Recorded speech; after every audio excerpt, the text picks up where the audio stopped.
Sam, how would you revamp high school curriculum to better engage students? That's a great question there, Phil. Two things. One, I would have them learn personal finance. And two, I would have them learn innovation. What do I mean? In terms of personal finance, how to balance their own checkbook. How to actually sign their name in cursive. Imagine that. I know nowadays they don't teach cursive, script in school anymore. They threw it away. I would bring that back. It's kind of important to know how to sign your name. I'm just saying. Besides balancing the checkbook, I would teach them things like, credit cards are stupid. It's not wise to have a credit card. The whole FICO score thing is a load of crap. The more debt you take on and pay off, the higher your score. What if you didn't have any credit cards and you just had a boatload of money? You could pay off a house in cash. Why do you need a credit score? Why is that the be-all, end-all? So I would just get them to think a little bit, just a little bit of Dave Ramsey in there in case you didn't catch that. I had a teacher, economics teacher. He was loaded. This guy had money and he was teaching for fun. He didn't need the money.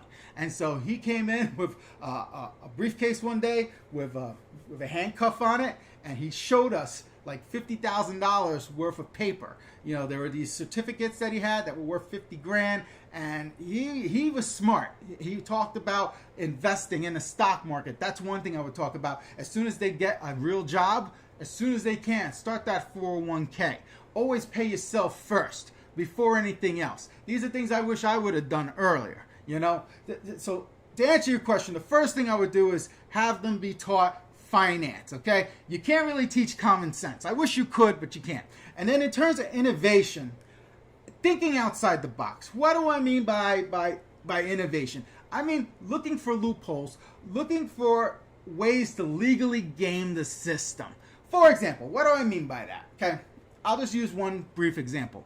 When I was considering my options after high school, which were, as per my mom, college, the military, or trade school, I looked at it different than most people would. I took a survey and I asked people who just graduated college how much they were making. And what I found out was they were just getting entry-level jobs. And I asked them, how much money did that degree cost you? How many years did it take you to get that degree? And then I looked at it and I was like, let me get this straight. You paid $30,000 for this degree. I'm just making up that number. I don't remember. You spent 4 years that you could have been making money every year, but you weren't because you were getting that piece of paper.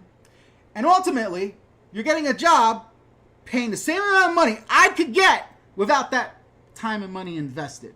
Does that make sense to you? So I decided not to go to college for that very reason. And instead, I went to trade school, and the rest is history. I did a lot of job hopping. I had over 20 jobs in my career. I ended up supporting a CEO, and ultimately became a project manager in Jersey. Then I ended up leaving and I moved here, and I decided I wanted to be semi-retired, and I took an easy job doing IT. And then I ended up, again, getting a few promotions into a different department. But now I do nothing. What I do has nothing to do with IT now. That's just a real quick thumbnail of my career. But the whole point of that whole rant was that how I looked at it. I did a market research on people that graduated high school, college, to see if it was going to be worth my damn time. That's what I mean by innovation. Gaming the system, looking for loopholes, figuring it out, not being a stunad and just being a lemming and following what everybody else is doing. Picking a guy, if you do decide to college, I don't have nothing against college, but if you do go to college, pick something that's going to make some money, not freaking something that's stupid, like a history degree. What is that going to do for you unless you're a teacher? Pick something that's going to actually make some money. So that's all I'm saying. Thinking long term, thinking about their career. So you got me all fired up with your question there, Phil. So I hope that answers it for you.